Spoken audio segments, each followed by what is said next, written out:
ইমাম মুসলিম আলাইহি রাহমাহ মুসলিম শরীফের কিতাবুল ফিতানের শুরুতে একটা হাদিস এনেছেন।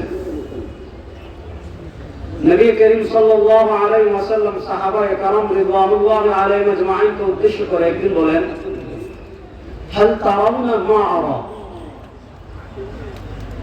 নবী করিম সাল্লাল্লাহু আলাইহি ওয়াসাল্লাম সাহাবায়ে কেরামকে বলেন, আমি আমার উম্মার যে ভবিষ্যৎ দেখতে পাচ্ছি, আমি আমার উম্মার যে হালাত দেখতে পাচ্ছি, অদূর ভবিষ্যতে আমার উম্মার যে অবস্থা হবে, হাল তারাউনা মা আরা। আমি আমার অন্তর্দৃষ্টি দ্বারা, আমি আমার তাজরিবা দ্বারা, আমি আমার ইলমুল ওয়াহি দ্বারা আমার উম্মার যে ভয়াবহ হালত দেখতে পাচ্ছি, তোমরা কি তা দেখছো?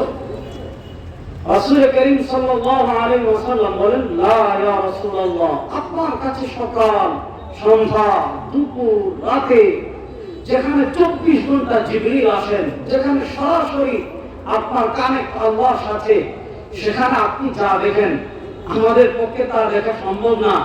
আপনি যা জানেন আমাদের পক্ষে তা জানা সম্ভব না। আপনি যা তাহর করতে পারেন আমাদের জন্য তা অনুধাবন করা সম্ভব না।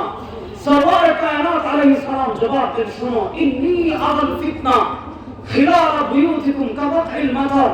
নবী করিম সাল্লাল্লাহু আলাইহি ওয়াসাল্লাম বলেন, আমি দেখতে পাচ্ছি আমার উম্মার উপর এমন একটা সময় আসবে, আমার উম্মার উপর এমন একটা কাল আসবে, ইন্নী আরাল ফিতনা, আমি দেখতে পাচ্ছি খিলাল বুয়ুতিকুম, আমার উম্মার প্রত্যেক সদস্যের ঘরে ঘরে ঘরে ঘরে এমন কোন ঘর নাই, এমন কোন বাড়ি নাই, এমন কোন এলাকা নাই, এমন কোন জনপদ নাই, এমন কোন বসতি নাই।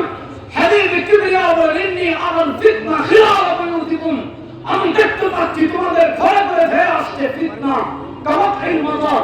সকালে যখন বৃষ্টি পড়া শুরু হয়েছিল, একটা বৃষ্টির পর দুনিয়াতে আরেকটা বৃষ্টি আসতে দেরি হয় না।